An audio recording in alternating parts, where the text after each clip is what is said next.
Hello dear student, welcome to the class of economics. Today we will study chapter number 1, graphs in economic. In this chapter we are going to discuss different type of graphs and different type of diagram. Okay, as we know in economics, for every kind of studies, graphs are most important. Like in 11th standard you have done many graphs. In economics also, like whenever there was an explanation of price determination, different kind of price elasticity of demand, relation between demand and price, supply and price, at that time different diagram and graphs were shown. Okay, और graph के through ही वो clear करवा जाता है कि देखो price decide कैसे होती है, रिलेशन अराइज कैसे होता है. So what is the importance of graph and diagram and which kind of graph and diagram are there, that we will study in this chapter. So now we are starting our chapter first, diagram and graph. On the very first page it is given meaning of graph and diagram. Now this first page I will not read for you, you will read at home only. Okay, why? Because इस first page को मैंने difference के रूप में आपको अभी explain करूंगा. 99% 3 marker difference between graph and diagram they are asking, and I will show you one difference between these. I will explain you 5 point of difference between these two, which will you make more clear to understand the meaning of diagram and graph and difference between diagram and graph, and on that base you can give many answers which are on the page number 1. Okay, now see here beta, I have mentioned that what is the difference between diagram and graph. It can be asked in the board exam for 3 marks. First of all, whenever they are asking the difference, write the meaning, and meaning is one which is same for diagram and graph. So if 1 marker answer they are asking, then also you can give this meaning. Meaning is it is means diagram. Diagram is a representation of observable data by picture, and same here. Graph is also a representation of observable data by picture, because दोनों को हम picture में show करते हैं. Both are representation of observable data. जो data हम पढ़ सकते हैं, देख सकते हैं, उसको पिक्चर के थ्रू शो करते हैं. That is the diagram and graph. Now the difference between different more 4 points. Thorough knowledge is not required. ये मेन पॉइंट है कि डायग्राम में इतनी नॉलेज की जरूरत नहीं है, while graph is required a knowledge of statistics. Every kind of knowledge is required to draw a graph because many calculations are to be done. Diagram is drawn for discrete data. आपको मालूम है stats में 2 data होती है, एक होती है discrete, एक होती है कंटिन्यूस. तो diagram is drawn for discrete frequency distribution while graph is drawn for continuous frequency distribution.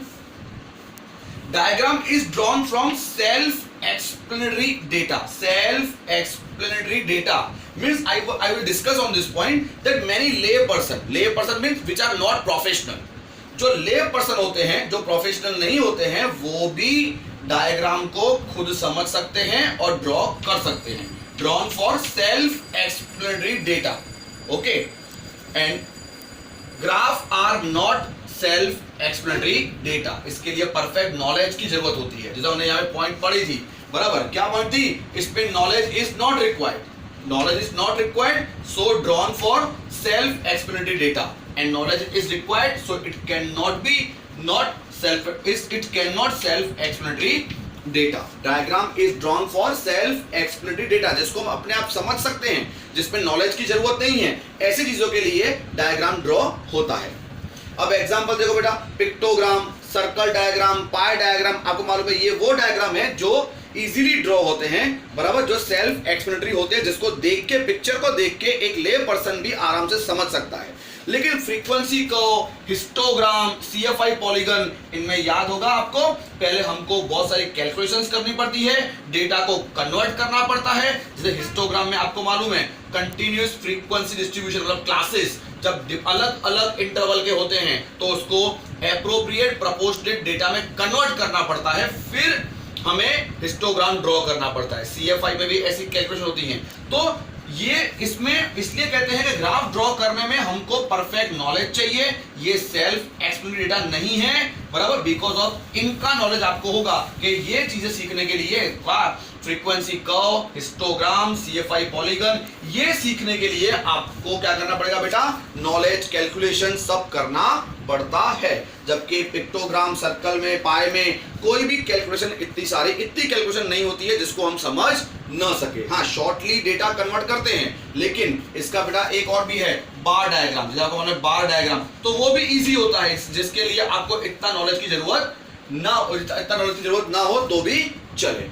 Okay, तो ये 5 पॉइंट हमको शो करती है difference between diagram and graph. Okay बेटा, now on page number 1, now first of all I will मैंने जो भी ये आपको समझाया, whatever I have explain you through difference on the board, note down this difference because this difference can be asked for the 3 marks. Okay, now I am reading textbook page number 1 for you. Diagram is a representation of observable data by a picture. Scale and measurement are used while drawing diagram, though thorough knowledge of stats is not required. X axis, Y axis इसमें भी होता है, लेकिन इसमें इतना knowledge नहीं चाहिए। A diagram is drawn for data which are representation in discrete frequency distribution. In other words, a diagram is drawn for self-explanatory data. Lay person do not require detailed knowledge of stats in order to draw or understand the diagram. देखो ये वही point है जो difference में समझाई गई है। A diagram is used by advertisement company to draw attention by, मतलब आपको हमारा बड़ी बड़ी कंपनी जो अपने प्रोडक्ट की एडवर्टाइज करती हैं, गवर्नमेंट जो एडवर्टाइज करती हैं, वो सब डायग्राम के थ्रू होता है। मतलब एडवर्टाइजमेंट के लिए एक हेल्पफुल नेचर है डायग्राम। जबकि graph is also a representation of observable data into a picture by way of picture, but graph is drawn for statistical information which is not self explanatory, जो खुद समझ नहीं सकते, इसके लिए परफेक्ट नॉलेज चाहिए। A graph is drawn for continuous frequency distribution. In order to simplify such data, use of statistical tools made.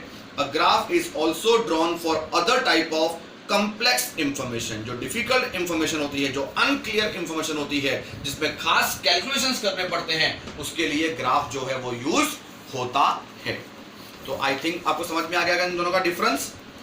Now again one more 3 marker answer we are going to discuss regarding on page number 2, that is importance of graph and diagram. अब graph और diagram का importance क्या है? Very first is the study of subject of economic which is perceived as difficult and complicated is made easier by way of diagram. First point easy है, जो data complex होती है, unclear होती है, बराबर, डिफिकल्ट होती है, उसको ग्राफ और डायग्राम के थ्रू एक्सप्लेन करना इजी रहता है। Okay, difficult and complicated data is made easier by way of diagram and graphs. Trend of certain economic parameter over a various year can be observe through single diagram और graph. आपको मालूम है पिछले 10 साल की information अगर हम graph के थ्रू शो करते हैं, अलग अलग ईयर की बार डायग्राम के थ्रू, तो हमको किसी भी चीज का ट्रेंड मालूम पड़ता है कि either we are in positive nature और we are in the negative nature. तो ट्रेंड पहचानने के लिए, जो लॉन्ग टर्म ट्रेंड पहचानने के लिए भी ग्राफ और डायग्राम इजी रहता है। तो मैं आपको पॉइंट्स दूंगा। First number easy to understand, second number trend can be understood trend can be observe very easily. Changes occur in various sector जो अलग अलग सेक्टर होते हैं, industrial sector, service sector, tertiary sectors, बराबर, and agriculture sectors, okay, educational sectors, इन सबके बीच में क्या रिलेशन है वो भी हमको इजीली मालूम पड़ता है, और उन सेक्टर्स में क्या चेंजेस हो रहे हैं वो भी ग्राफ के थ्रू इजीली हम समझ सकते हैं। कोई भी डेटा जब ग्राफ से एक्सप्लेन की जाती है तो मतलब वो इजीली समझ में आ जाती है। A comparison can be done very easily. कोई भी दो data different countries, different year, time to time period में कंपैरिजन भी करना हमको इजी रहता है। And last point is second last, many aspect of economic which are found अपीयरली difficult are presented through a graph. जो बहुत सारी डिफिकल्ट पॉइंट होती हैं वो ग्राफ के थ्रू समझाई जाती है, वो हमने फर्स्ट नंबर पॉइंट में कहा। तो उससे क्या होता है, time can be save. Time and efforts of presenter can be save. तो फिफ्थ नंबर पॉइंट तुम बोलोगे time and efforts can be saved, किसी को भी एक्सप्लेन करने में। ऐसे आप शॉर्ट की से लर्न कर सकते हो। लास्ट पॉइंट है certain difficult principle of economy. कुछ प्रिंसिपल्स, डिफिकल्ट प्रिंसिपल, जैसा को मैंने बताया, price determination, okay, price elasticity, okay, ये different price and demand, supply, ये सब जो डिफिकल्ट कंसेप्ट है with the help of graph we can understood very easily. उसको हम ग्राफ के थ्रू इजी समझ भी सकते हैं और समझा भी सकते हैं। तो certain difficult principle of economic are easy to understand with the help of diagram and graph, like concept of expansion and contraction of demand, supply, price elasticity of demand and supply, और etc etc. So I hope आपको मालूम पड़ा होगा importance क्या है। मैं फिर से आपको कीवर्ड्स देता हूं बेटा। First number, difficult data can be understood easily. Second number, trend can be observe very easily. Then changes in various sector can be observe. Comparison can be done very fast. Okay, time and efforts can be saved while presenting difficult data, and difficult principle can be understood very easily. ऐसे की point लिखो और आप उसको learn करो तो you will get the full marks. Now the 3 marker more question aspect to be considered while drawing a graph. जब तुम ग्राफ या डायग्राम ड्रॉ करते हो, अब अपने माइंड में ये सोचो कि जब तुम डायग्राम ड्रॉ करते हो, जब तुम ग्राफ ड्रॉ करते हो, which point you will consider very first. तो उससे पहले आप क्या सोचते हो? जैसे आपको मालूम है, आप कभी भी एग्जाम में या कहीं पे भी कोई ग्राफ ड्रॉ करते हो तो पहले आप डिसाइड करते हो ग्राफ हम कौन सा ड्रॉ करें, कर्व हम कौन सी ड्रॉ करें, ओके। फिर तुम समझ सोचते हो कि एक्स एक्सिस पे क्या लें, वाई एक्सिस पे क्या लें, कितने का इंटरवल लें, कितने की स्केल रखें, ये सब चीजें हमको सोचनी पड़ती है। तो बस यही है आपका सवाल, which aspect are consider before drawing a graph. Graph draw करने से पहले क्या ध्यान में लिया जाता है? तो फर्स्ट नंबर है choice of type of diagram and graph. सबसे पहले आपको टाइप ग्राफ या डायग्राम कौन सा ड्रॉ करना है उसकी चॉइस करनी होती है। देखो लिखा हुआ है, the right type of diagram और graph must be chosen to make the picture more effective. Certain data can be presented in bar diagram as well as pie diagram. The user must make right choice to make the picture more effective. सबसे पहले आपको कौन सा diagram draw करना है, कौन सा graph draw करना है, वो डिसाइड करना है। जैसे कुछ चीजें ऐसी होती हैं जो बार डायग्राम से भी शो होती हैं, पिक्चर डायग्राम पिक से भी शो होती है, तो वो प्रेजेंटर को डिसाइड करना है कि वो कौन सा डायग्राम ड्रॉ करे जैसे उसकी अंडरस्टैंडिंग मोर इफेक्टिव हो। तो ये चॉइस करना कि किस टाइप का ग्राफ डायग्राम ड्रॉ करें, ये सबसे पहले choice of type of graph and diagram. Second number ध्यान रखना है क्लियरिटी का, means picture should be look clear. Picture कैसे दिखनी चाहिए? क्लियर। तो उसके लिए क्या करना है? Different kind of colour and shades are to be use, ये हमको करना है क्लियरिटी के लिए। थर्ड नंबर है scale and measure. Scale, proper scale, a picture look appropriate in size. To make the picture look appropriate in size, scale must be taken according to data. अगर आप चाहते हो कि आपका डायग्राम अच्छा दिखे, appropriate दिखे, तो आपको स्केल का यूज करना है। स्केल। नेक्स्ट है रिप्रेजेंटेशन ऑफ एक्सिस। जब भी आप ग्राफ ड्रॉ करते हो, एक्स एक्सिस और वाई एक्सिस, तो एक्स एक्सिस क्या है, वाई एक्सिस क्या है, वो आपको रिप्रेजेंट करना है जिससे कोई भी इंसान उसको खुद समझ सके कि ये डायग्राम में क्या शो किया गया है। बोथ एक्सिस ऑफ डायग्राम और ग्राफ मस्ट बी डिनोटेड और represented with appropriate detail of what they present. Next है data table and source of table data. इसका मतलब क्या है कि जब आप डायग्राम ड्रॉ करते हो तो डायग्राम आपने किस चीज का ड्रॉ किया है उसकी डेटा शो करनी है, डेटा बतानी है। अच्छा, दूसरी बात, फिर वो डेटा तुमने कहां से ली है। आपको अपना डायग्राम ग्राफ ट्रस्टवर्दी बनाने के लिए आपको यह भी शो करना पड़ेगा कि आपका सोर्स क्या है, ये डेटा कहां से लिया गया है, जैसे सामने वाला इंसान आपकी डेटा पे विश्वास रख सके कि ये डेटा सही है कि नहीं। Diagram and graph must B accompanied by data table. Data table उसके अंदर होनी चाहिए, from which they are created, and by mentioning the source of data, picture become more reliable and authentic. And method of calculating the data. जो आपने data लिखी है वो कौन सी मेथड से आपने उसे कैलकुलेट किया है वो भी प्रॉपर शो करना है। When the picture is not drawn from self explanatory data, जब आपकी पिक्चर जो डायग्राम जो हो वो सेल्फ एक्सप्लेनेटरी ना हो, उसकी डेटा सेल्फ एक्सप्लेनेटरी ना हो, but drawn from the data simplify with statistical फॉर्मूले, लेकिन आपने किसी भी डेटा को पहले कन्वर्ट किया है और बाद में ग्राफ ड्रॉ किया है तो appropriate statistical method should be shown. अब मैं आपको इसका एग्जांपल दूं, ये लास्ट पॉइंट ही मेन है जिसे मैंने आपको समझा था। हिस्टोग्राम, हिस्टोग्राम आपको याद है जो सिमिलर क्लास इंटरवल और डिफरेंट क्लास इंटरवल का भी होता है। तो सिमिलर क्लास इंटरवल का तो हिस्टोग्राम डायरेक्ट ड्रॉ होता है, लेकिन जब क्लास इंटरवल अलग अलग टाइम पीरियड का इंटरवल अलग अलग होता है तो डेटा को पहले प्रोपोर्शनेट डेटा में कन्वर्ट करना पड़ता है और कन्वर्ट करके फिर उसको प्रेजेंट किया जाता है।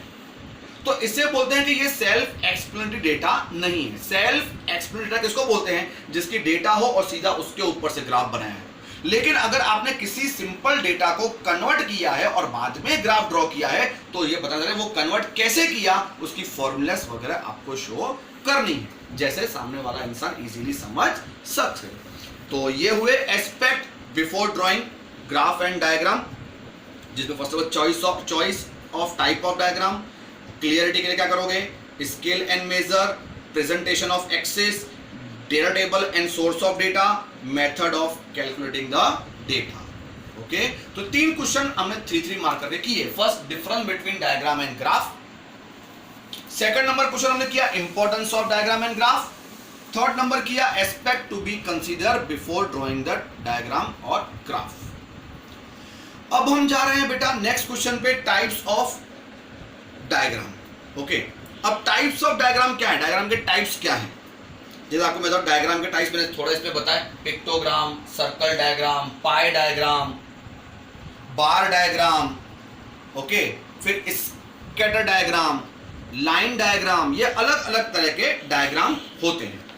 तो ये सब जो डायग्राम है इनकी मीनिंग क्या है, एग्जाम में सिर्फ इनकी मीनिंग पूछते हैं, ज्यादा इसमें से कुछ नहीं आता।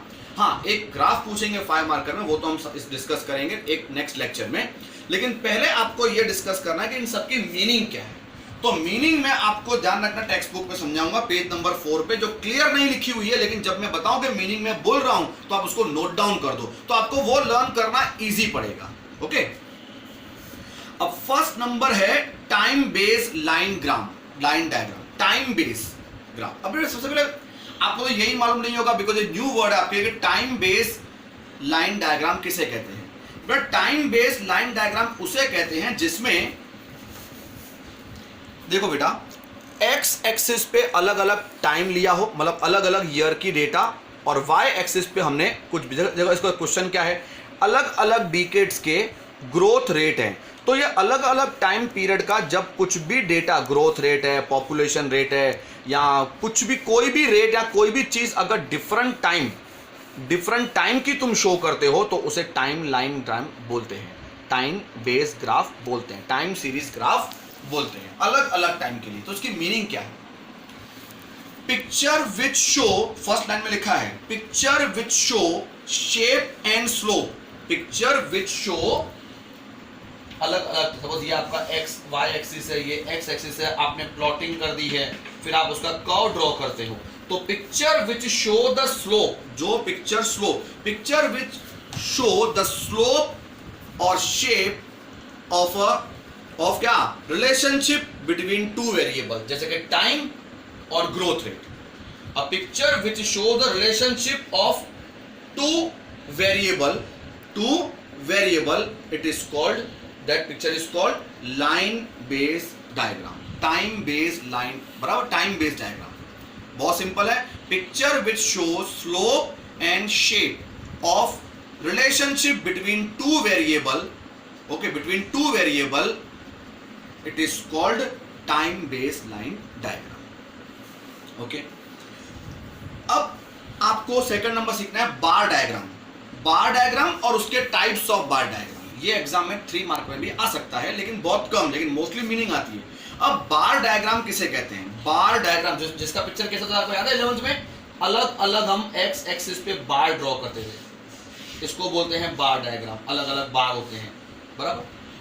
तो व्हाट इज बार डायग्राम, पहले उसकी मीनिंग, अब मीनिंग नोट करना। A bar diagram shows distribution of value of variable, distribution of value of variable through various components. कोई भी वैल्यू को अलग अलग कंपोनेंट से शो होती है। The distribution of value of variable in different components, it is called bar diagram. अब आपको मालूम है बार डायग्राम कौन से टाइप के बेटा, एक है सिंपल बार डायग्राम, इसको जिसमें सिंगल सिंगल होता है। एक होता है क्लस्टर बार डायग्राम, क्लस्टर जिसमें मल्टीपल बार डायग्राम, आपने 11th में किया है, बराबर, मल्टीपल टाइप डायग्राम, ओके, जिसमें 2 बार होते हैं या 3 बार होते हैं। और थर्ड होता है सब डिवाइडेड बार डायग्राम, जिसमें आपको याद हो आप पूरी एक डायग्राम को अलग अलग डेटा जब होती है, सब डेटा जब होती है, उसमें हम डिवाइड करते हैं। डायग्राम 3 तरह के, बार डायग्राम 3 है, simple for single data, cluster for 2 और more than 2 variable, and then for sub divided bar diagram जिसमें हम डिफरेंट कंपोनेंट्स को सब डेटा में डिवाइड करते हैं। फिर हम इसकी मीनिंग हम डिस्कस करेंगे। Now what is the meaning of simple bar diagram? A simple bar diagram means represented value of any one variable. When a diagram is drawn for any single variable, okay, over a base, जिसका base जो है किसी भी base पे single variable, बराबर, फिर से बोलता हूं, a simple bar diagram represent the value of one variable over a base से वेरियस रीजन और ईयर। वो बेस क्या होता है, डिफरेंट ईयर होते हैं या डिफरेंट टाइम होता है, अलग अलग ईयर होते हैं, या डिफरेंट सिटी होती है, कंट्री के नेम होते हैं, okay. Single variable over a base, like base का थोड़ा नाम बताओ, on a base like different time, different cities, that is called simple bar diagram. फिर से बोलता हूं, simple bar diagram represent value of one variable, it represent value of one variable over a base of different time, different countries, different cities, okay, ये हुई एक simple meaning.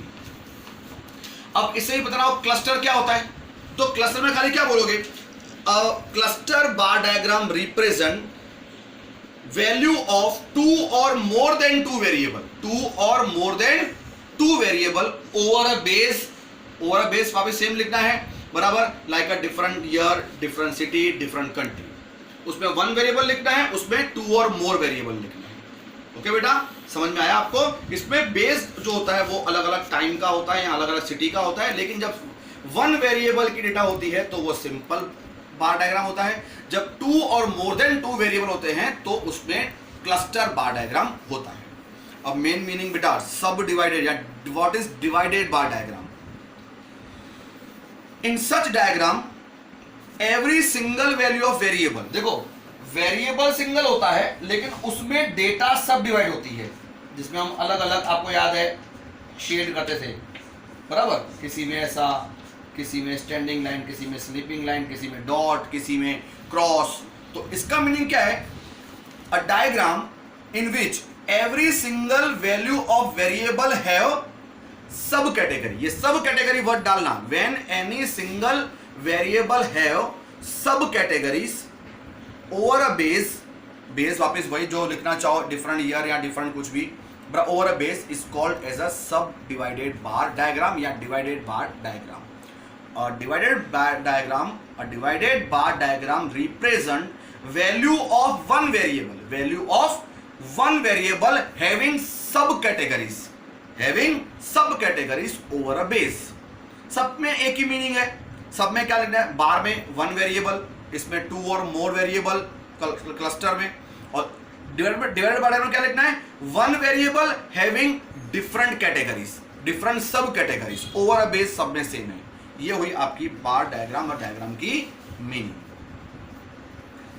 अब बताना है main question, which point should be consider while drawing bar diagram. जब बार diagram draw करते हो ना, तब तुम्हें क्या ध्यान रखना है? सो सबसे पहले क्या ध्यान रखना है, देखो बेटा, मैं पढ़ता जाऊंगा टेक्स्ट बुक में और आपको एक्सप्लेन करूंगा। आप इस डायग्राम को थोड़ा ध्यान रखिए, जिसमें अलग अलग बार होते हैं, सबसे पहली पॉइंट है विड्थ। विड्थ किसको बोलते हैं? इसको। सब बार की विड्थ क्या होनी चाहिए? सेम होनी चाहिए, पहली पॉइंट। सो फर्स्ट पॉइंट है विड्थ। अब मैं पढ़ रहा हूं, आप ध्यान इस पे रखो। The width of bar does not represent any data, hence all bar should be have equal width। सबकी width क्या होनी चाहिए? इक्वल। width के बाद सेकंड नंबर पॉइंट है लेंथ। लेंथ तो मतलब हाइट। ओके, अब हाइट में क्या लिखोगे? Length of respective bar should be proportional to the value of variable. सबको मालूम है कि ये जो इसकी जो हाइट है वो कितनी लेते हैं? वो तो वेरिएबल की जितनी वैल्यू होती है, ये y एक्सिस वेरिएबल है, जितनी वैल्यू होती है उतना बड़ा क्या बनता है? हाइट बनता है। तो हाइट किसके ऊपर डिपेंड है? Depend on the value of variable proportionate to the value of variable. Width same होनी चाहिए सबकी। सेकंड नंबर हाइट जो है वो क्या बोला? Depends on the should depends on the value of variable. Third number distance. अब देखो, जब आप ये डायग्राम ड्रॉ किया, फिर सेकंड ड्रॉ किया, सब थर्ड ड्रॉ किया, तो जो बीच का जो डिस्टेंस रखते हो वो सेम होना चाहिए, जिससे आपका ग्राफ अट्रैक्टिव दिखे। So distance between all bars should be equal. Okay. Third number, all the bar rest on the line called base। सबको मालूम है जो सभी बार जिसके ऊपर बेस है, इसको बेस बोलते हैं, इसको बेस लाइन बोलते हैं, और बेस हमेशा एक्स एक्सिस होता है। Okay, it coincident the x axis, मतलब हमेशा। अभी देखो ये क्या बोलना चाह रहा है कि बेस लाइन जो होती है वो एक्स एक्सिस होती है, लेकिन ये मैन्युअल ग्राफ होते हैं। आपको मालूम है आजकल जो डायग्राम और जो ग्राफ हैं जो कंप्यूटराइज होते हैं, कंप्यूटराइज डायग्राम आजकल ऐसे ही बनते हैं जिसमें बेस जो होता है वो y एक्सिस भी हो सकता है, पर ये जो है मोस्टली कंप्यूटराइज डेटा होती है। तो इस पॉइंट में बोल रहा है all the bar rest on the same line is called base which usually is x axis. In today's time with computer technology, horizontal bars are also drawn instead of vertical। ये vertical की जगह ये horizontal, इसको बोलते हैं जो y axis पे होते हैं उसको बोलते हैं horizontal। तो ये भी ग्राफ ड्रॉ होते हैं। एंड लास्ट पॉइंट है all vertical bars should be arranged from left to right। सब जो बेटा ग्राफ है हमेशा लेफ्ट टू राइट जाने चाहिए, कभी भी इस राइट टू लेफ्ट में बार डायग्राम ड्रॉ नहीं करते। ओके बेटा, तो कौन सी पॉइंट मिली हमको बेटा? एक विड्थ, विड्थ सेम होनी चाहिए। Second height, length according two variable data होनी चाहिए। थर्ड नंबर डिस्टेंस सेम रखना है। फोर्थ नंबर बेस, मोस्टली लिखने का मोस्टली एक्स एक्सिस होता है, लेकिन कंप्यूटराइज में वाई एक्सिस भी हो सकता है, वो हॉरिजॉन्टल भी हो सकता है। एंड लास्ट है ऑर्डर हमेशा लेफ्ट टू राइट होना चाहिए। ओके, लेफ्ट से राइट में ग्राफ आना चाहिए। Now next question is what is pi diagram. Pie diagram क्या है बेटा? देखो, अब इसकी मीनिंग खास याद करना, इसको मैं आपको ब्रेकआउट करके एक्सप्लेन करता हूं, ड्रॉ करके थोड़ा एक्सप्लेन करता हूं, तो आपको इजीली मालूम पड़ेगा। आपको याद होगा पाई डायग्राम कैसे बोलते हैं? इसमें एक सर्कल होता है, आप उसको 360 डिग्री में डिवाइड करते हैं, और फिर आपको याद होगा स्केल की मेजरमेंट से आप ग्राफ ड्रॉ करते हैं। ये पिक्चर आपको याद होगा 11th का। तो अब इसे इसकी मीनिंग कैसे जान करनी है वो सुनो बेटा।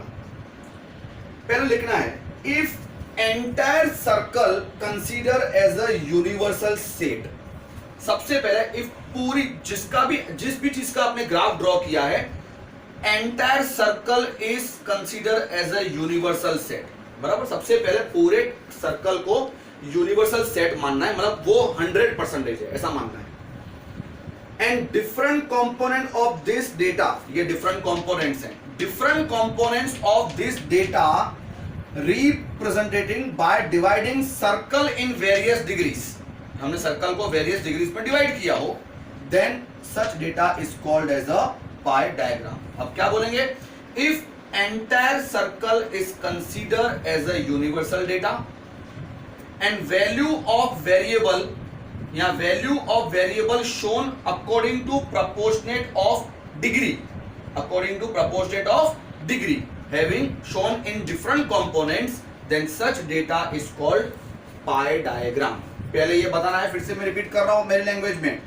if entire circle is considered as a universal set of data and different components are represented by dividing the circle in 360 degree, ये वर्ड है in 360 degree, then such diagram is called pie diagram. ये मैंने आपको बहुत easy meaning समझाई, एक बार फिर से बोलता हूं. सी बेटा, if entire circle is considered as a universal set and different components are represented by dividing the data in 360 angle. Okay, all components are divided by representing the data, by dividing the data in 360 degree, 360 angle, कुछ भी लिखो, that is called, that picture is called pie diagram. Now pie diagram के लिए main point कौन सी है? So first number main point है pie diagram की, पेज नंबर 8 पे दिया कि 360 degree makes a circle, first number point. Second number, degrees of sub division are calculated in proportion to the value of variable for that division and sum of all degree. बराबर, 360 degrees make a circle and all components are calculated by dividing the data, by dividing the variable into 360 angle. Third number point है, if the relevant data, अब देखो ये third point क्या है, if relevant data is compare across a region or time period. Suppose करो आपके पास कोई दो अलग अलग रीजन, मतलब कंट्रीज, या दो अलग अलग टाइम पीरियड की डेटा हो, then we can show a data by drawing a pie chart side by side. तो उसके दो पाई ड्रॉ करके उसको एक्सप्लेन किया जाएगा. एक ही पाई के अंदर आप दो रीजन या दो टाइम पीरियड शो नहीं कर सकते हैं. तो ये बता रहा है, if the relevant data is regarding different region और different time period, then side by side two और more pie diagram can be drawn. तो तीन पॉइंट हुई. First number, a circle is always makes 360 angle. Second number, degrees of sub division, जो ये subdivision है, degrees of sub division are calculated proportionate to dividing the data into 360 degrees. ये point आप लिखना जो मैंने आपको अभी बोली. And third number, if relevant data is regarding different time period, different region, then two or more pie diagram should be drawn. Okay. तो ये हमने डायग्राम सब डिस्कस कर दिए बेटा. अब ग्राफ में सिर्फ छोटी सी ग्राफ, बहुत सारे टाइप के हैं लेकिन वो आपके कोर्स में नहीं है. एक छोटा एक ग्राफ जो है वो आपका आ सकता है, इसलिए पहले डिस्कस करता हूं. हाँ, एक मार्क में सकता है which are types of graph. जैसे हमने टाइप्स ऑफ डायग्राम पढ़ा, ऐसे टाइप्स ऑफ ग्राफ. तो टाइप्स ऑफ ग्राफ आपको बताया मैंने, frequency curve, frequency polygon, cumulative frequency curve, cumulative frequency polygon, histogram, okay, and logarithm graph, जो आपने सिलेबस में हम सीखे नहीं है लेकिन वो होते हैं. बाकी तो आपने सुने हुए हैं, तो वो आपको ग्राफ के टाइप बताने हैं. अब लास्ट है टाइम सीरीज ग्राफ. क्या होता है? जो मैंने आपको टाइम लाइन बताया, टाइम लाइन जो डिफरेंट टाइम, अलग अलग डिकेड के ऊपर, अलग अलग ईयर के ऊपर जब बेस होता है, जब कोई भी डेटा अलग अलग टाइम लाइन की होती है, टाइम पीरियड की होती है, तो उसे टाइम, वही मीनिंग है इसकी. तो मैं आपको फिर से इसकी मीनिंग टेक्स्ट बुक में जो लिखी है उसको ब्रेकआउट करके जब मैं जो बोलूं ना वो आप नोट करना. Okay, what you will say when the graph are drawing, when the graphs are drawn taking short term, long term, regular term or irregular changes. फिर से बोल रहा हूं, when graphs are drawn by taking short term, long term, regular or irregular changes of trade cycle with the base of time period. ये जरूर लिखना है, with the base of time period, it is called time series graph. फिर से repeat कर रहा हूं बेटा, मैंने ब्रेकआउट करके समझाया आपको. When a graph is drawn by taking long term, short term, regular or irregular trade cycle over a time period base, over a time period base is called as a time series graph. मतलब इसका meaning क्या हुआ? जब हम graph draw करते हैं कोई भी ट्रेड साइकिल मतलब कोई भी डेटा को, चाहे वो डेटा लॉन्ग टर्म हो, शॉर्ट टर्म हो, रेगुलर हो, इरेगुलर, जब हम कोई भी ट्रेड साइकिल की डेटा को अलग अलग टर्म के मुताबिक टाइम के बेस के ऊपर, एक्स एक्सिस पे टाइम ही होना चाहिए, टाइम के बेस के ऊपर जब ड्रॉ करते हैं तो उसे टाइम सीरीज ग्राफ कहते हैं. ओके बेटा, तो आई होप तुमको ये समझ में आया होगा आज का डिफरेंस। आज में हमने खास डिस्कस किया ग्राफ एंड डायग्राम के बीच में points. I hope you understood very well. If you are any doubt then please contact me और message me. Thank you very much.